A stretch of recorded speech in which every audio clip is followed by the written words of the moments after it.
തൊട്ടാൽ തൊട്ടവന്റെ കൈവെട്ടാൻ ഒരുങ്ങിയിരിക്കുകയാണ് America.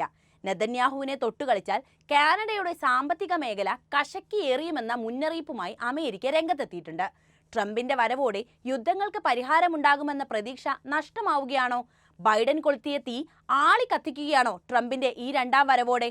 America എന്തുകൊണ്ടായിരിക്കും UK-ക്കും കാനഡയ്ക്കുമെതിരെ ഇത്തരമൊരു നിലപാട് സ്വീകരിച്ചത്?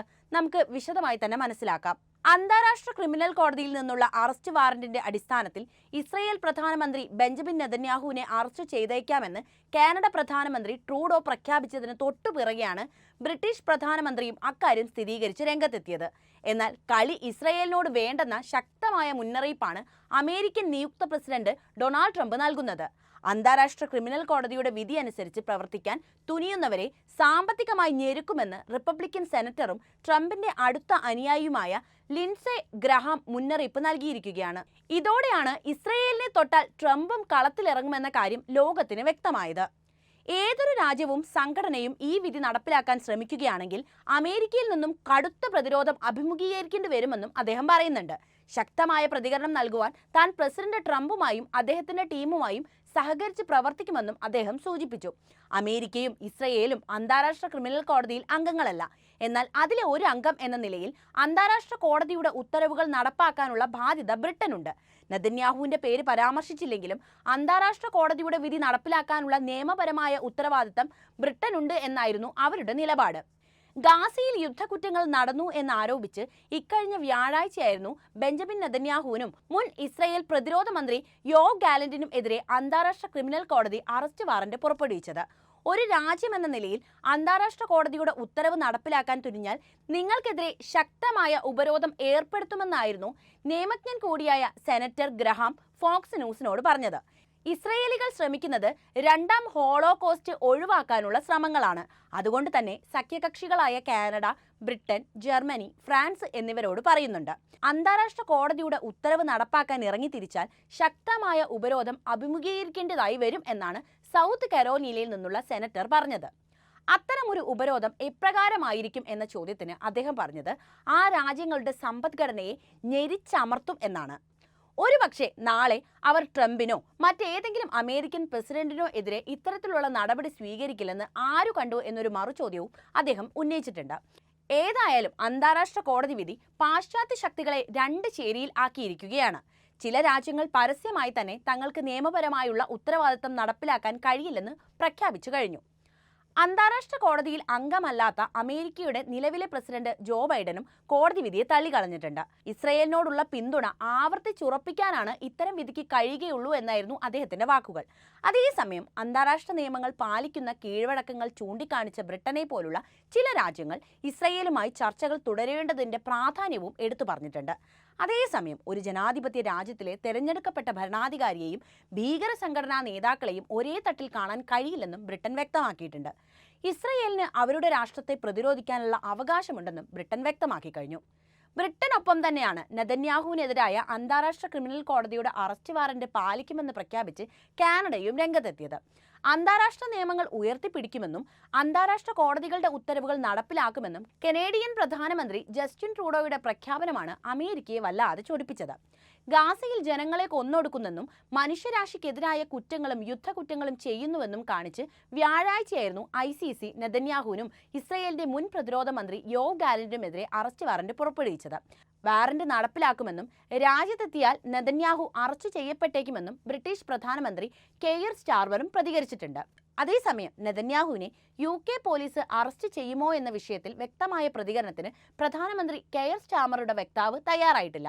ആഭ്യന്തര അന്താരാഷ്ട്ര നിയമങ്ങൾക്ക് അനുസൃതമായി പ്രവർത്തിക്കാനുള്ള ബാധ്യത രാജ്യത്തിനുണ്ടെന്നും അതനുസരിച്ചായിരിക്കും എപ്പോഴും ഭരണകൂടത്തിന്റെ ഭാഗത്തു നിന്നുള്ള നടപടികളെന്നും അദ്ദേഹം കൂട്ടിച്ചേർത്തു. അന്താരാഷ്ട്ര ക്രിമിനൽ കോടതിയുടെ രൂപവൽക്കരണത്തിനായുള്ള അന്താരാഷ്ട്ര ഉടമ്പടി റോം സ്റ്റാറ്റ്യൂട്ടിൽ 1998 ബ്രിട്ടൻ ഒപ്പുവെക്കുന്നത്. 3 കൊല്ലത്തിന് ശേഷം കരാറിന് ബ്രിട്ടൻ ഔദ്യോഗിക അംഗീകാരം നൽകുകയും ചെയ്തു. കുറ്റാരോപിതനെ അറസ്റ്റ് ചെയ്യുന്നതിനായി ഒരു സർക്കാർ മന്ത്രിക്ക് ICCയുടെ അപേക്ഷ ലഭിക്കുന്ന പക്ഷം ആ അപേക്ഷയും ബന്ധപ്പെട്ട രേഖകളും അനുയോജ്യമായ കോടതിക്ക് കൈമാറണമെന്ന് UKയുടെ 2001 ICC നിയമം വ്യവസ്ഥ ചെയ്യുന്നുണ്ട്.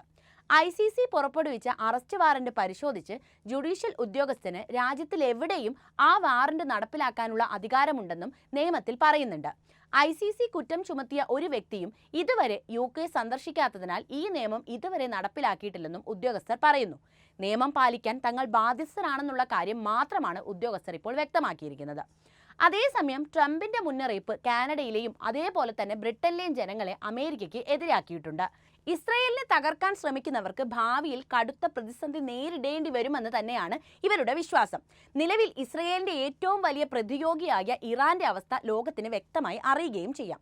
പ്രകൃതിദത്ത എണ്ണ വിഭവങ്ങളാൽ സമ്പന്നമാണെങ്കിലും വലിയൊരു സാമ്പത്തിക ശക്തിയായി ഇറാൻ പരിണമിക്കാത്തതിന്റെ കാരണം അമേരിക്കയുടെ ഉപരോധങ്ങൾ ഒന്നുകൊണ്ട് മാത്രമാണ്.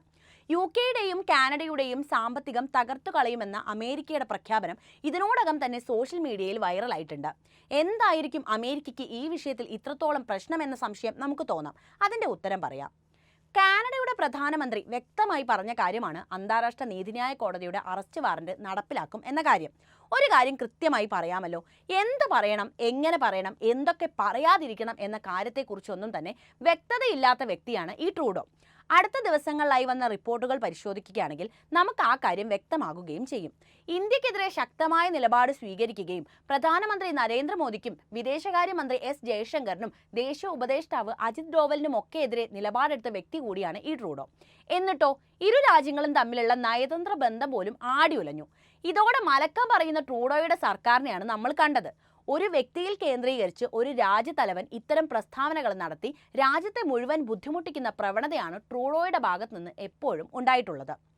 US കാര്യത്തിലേക്ക് വരികയാണെങ്കിൽ ലോകത്തിന്റെ കേന്ദ്രം US ആണെന്ന് തന്നെയാണ് അമേരിക്ക ഇന്നും അടിയുറച്ച് വിശ്വസിക്കുന്നത്. അത് ബൈഡൻ ഭരിച്ചാലും ട്രംപ് ഭരിച്ചാലും ഒക്കെ തന്നെ അമേരിക്കയുടെ ആ നിലപാട് മാറാറേയില്ല. ഈ വിഷയത്തിലേക്ക് വരുമ്പോൾ ഈ മാപ്പ് നോക്കൂ. ഈ മാപ്പിൽ അടയാളപ്പെടുത്തിയ രാജ്യങ്ങളൊക്കെ തന്നെ അന്താരാഷ്ട്ര നീതിന്യായ കോടതിയുടെ വാക്കുകൾ അംഗീകരിക്കുന്നവരാണ്. ഇസ്രായേൽ ഹമാസ് സംഘർഷം പശ്ചിമേഷ്യയുടെ അന്തരീക്ഷത്തെ ആകെ ബാധിച്ചിരിക്കുന്ന ഒരവസ്ഥയാണ് ഇപ്പോൾ ഉള്ളത്. യുദ്ധകുറ്റങ്ങൾ ചുമത്തി ഇസ്രായേൽ പ്രധാനമന്ത്രി ബെഞ്ചമിൻ നെതന്യാഹുവിനെയും പ്രതിരോധ മന്ത്രി യോവ് ഗാലന്റിനെയും അറസ്റ്റ് ചെയ്യാനുള്ള അന്താരാഷ്ട്ര നീതിന്യായ കോടതിയുടെ ഉത്തരവ് രാജ്യങ്ങൾ അംഗീകരിക്കുകയാണെങ്കിൽ ആകാശത്ത് നിന്ന് പോലും നെതന്യാഹുവിനെ പിടിക്കാൻ രാജ്യങ്ങൾക്ക് അവകാശമുണ്ട്. ഉദാഹരണത്തിന് നമുക്ക് ജോർദാനിലേക്ക് നോക്കാം. ഇസ്രയേലിന്റെ അടുത്ത രാജ്യമാണ് ഈ ജോർദാൻ.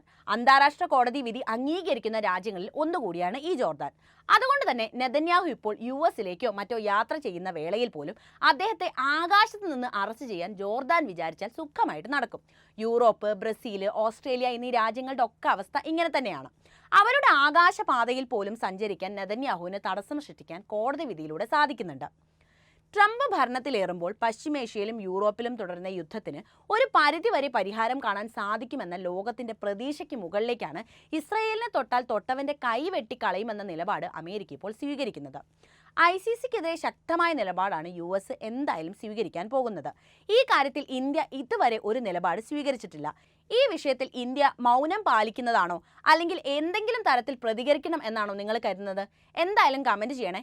എന്തായാലും അമേരിക്കയുടെ ദേശത്തിനിരയായിരിക്കുകയാണ് കാനഡയും UKയും. ഈ വിഷയത്തിൽ കാനഡയുടെ ഭാഗത്ത് നിന്ന് ശക്തമായ ഒരു പ്രതികരണം തന്നെയാണ് ഉണ്ടായിട്ടുള്ളത്.